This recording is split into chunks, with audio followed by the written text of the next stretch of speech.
Welcome to our Energy Connect studio at ADIPEC 2022. I'm delighted to have sitting next to me Maurice Berns, Managing Director and Senior Partner at Boston Consulting Group. Thank you so much for joining me. Julian, thank you for having me. I'm excited to be here.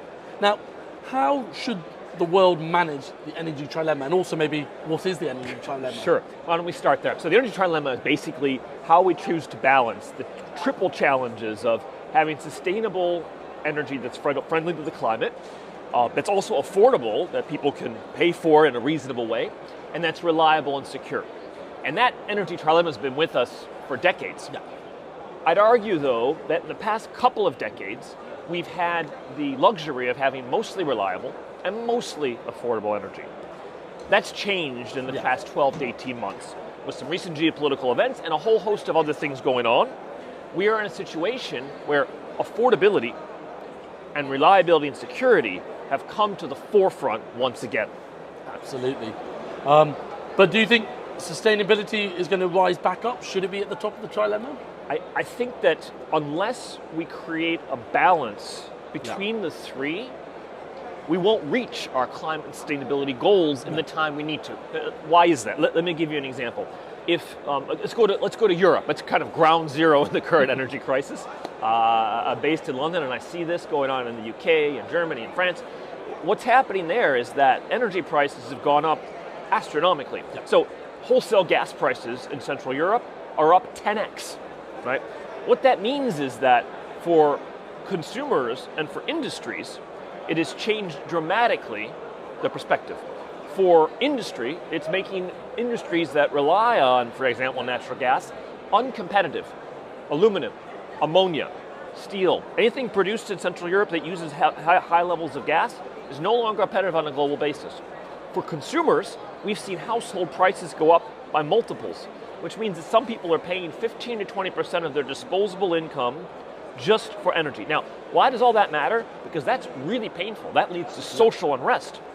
Policymakers then need to address that, which they are doing in many cases, but when they address that, they do so in a way that trades off long-term energy policy for short-term energy policy. And it becomes the top issue. And when it's the top issue, a lot of the other goals around sustainability and climate fade a bit. So unless we get that affordability and security piece right, we're going to keep seeing this seesaw effect where policymakers will need to focus on the short term as opposed to long term and balance in that energy trilemma. Yeah, and that's going to be a tricky one for governments and with elections and the policymakers.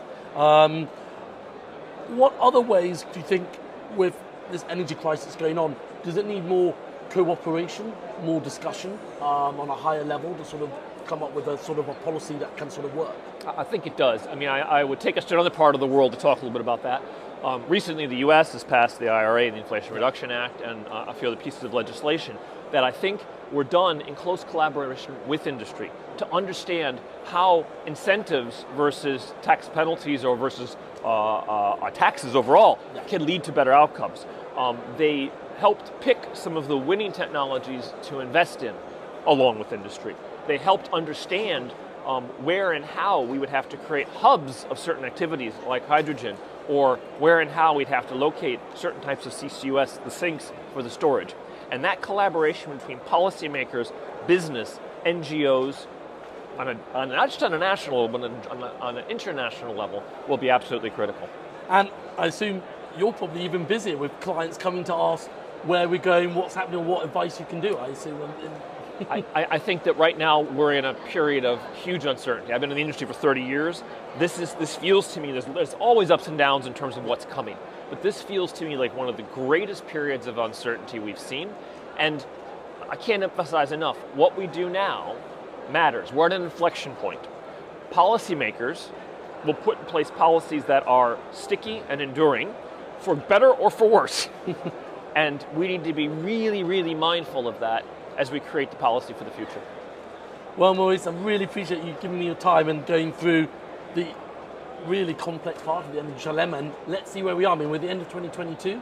No one has a predict what can come up, but let's hope that they can get their act together. Indeed. Thank you very much, Julian. It was a pleasure.